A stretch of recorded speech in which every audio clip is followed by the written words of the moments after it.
এই ইউনিভার্সিটিটা শহর থেকে 24 কিলোমিটার ভিতরে। এই যে 24 কিলোমিটার ভিতরে, তো সেটা কারণ তারপরে দেখা যাচ্ছে কি এই ইউনিভার্সিটিতে সবাই কি মোটামুটি ভর্তি হয়। তার কারণ কি জানো? তার কারণ হচ্ছে এই বিশ্ববিদ্যালয়গুলো হচ্ছে RU, তারপরে হচ্ছে তোমার চট্টগ্রাম ইউনিভার্সিটি, এই ইউনিভার্সিটিগুলোর মতো একটা ভালো ইউনিভার্সিটি। তারপরে এখানে আমি মনে করি যে যাদের নাকি তোমার ফাইন্যান্সিয়াল প্রবলেম আছে তারা এখানে ভর্তি না হওয়াটাই বেটার। তার থেকে ভালো তুমি যদি এই যে নোয়াখালী বিজ্ঞান ও প্রযুক্তি বিশ্ববিদ্যালয়ে ভর্তি হতে পারো, অথবা মরানা ভাসানী বিজ্ঞান ও প্রযুক্তি বিশ্ববিদ্যালয়ে ভর্তি হতে পারো। এখানে দেখো মরানা ভাসানী বিজ্ঞান ও প্রযুক্তি বিশ্ববিদ্যালয় শহর থেকে মাত্র 4 কিলোমিটার ভিতরে। তারপরেও কি দেখাচ্ছে কি এই 4 কিলোমিটার ভিতরে যেহেতু আছে, তুমি আরামসে টিউশন করতে পারবা এবং এটা খুবই ভালো মানের একটা বিশ্ববিদ্যালয়। তারপর চলো আমরা দেখি এখানে কি আছে, যশোর বিজ্ঞান ও প্রযুক্তি বিশ্ববিদ্যালয়। এটা শহর থেকে কত কিলোমিটার? 22 কিলোমিটার ভিতরে। এই যে শহর থেকে 22টা কিলোমিটার ভিতরে এটা। এখন কোশ্চেন হচ্ছে তুমি কি এখানে পড়ে টিউশন পাবা বা ইনকাম সোর্স পাবা? একটা গবেষণায় গত বছর দেখা গেছে কি এই বিশ্ববিদ্যালয়ের স্টুডেন্টগুলো খুবই মেধাবী হয়ে থাকে এবং গুচ্ছের যত ভালো স্টুডেন্টরা আছে তারাই এখানে ভর্তি হয়। তার কারণ কি?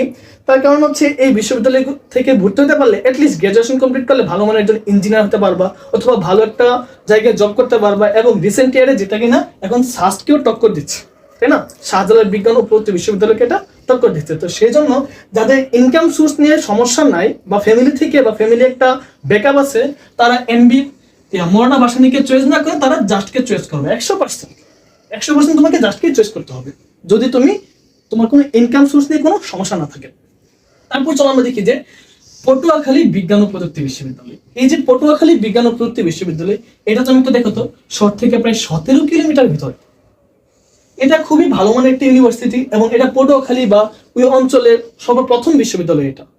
তো সেই জন্য এইটার অনেক সুনাম রয়েছে এবং আমাদের দেশে এটা সবচেয়ে বেশি কিসের জন্য পরিচিত? কৃষির জন্য পরিচিত ছিল। রিসেন্টলি এটা বিজ্ঞান ও প্রযুক্তি হিসেবে পরিচিতি লাভ করছে।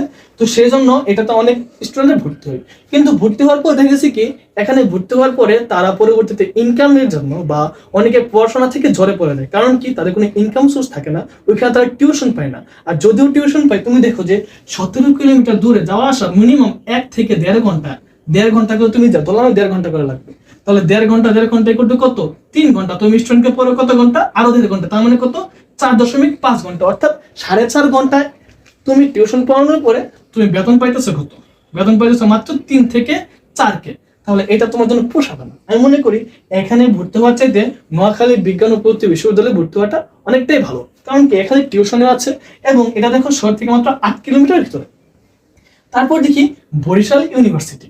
এই যে বরিশাল ইউনিভার্সিটি, এই এলাকাতে বরিশালে কিন্তু ভালো মানের টিউশনই আছে এবং ওইখানে শুধু টিউশনই না, তুমি কিছু না কিছু একটা করতে পারবা। এটা শহর কেন্দ্রিক হওয়ার কারণে 7 কিলোমিটার ঠিক আছে, কিন্তু তারপর এটা শহর কেন্দ্রিক। শহরটা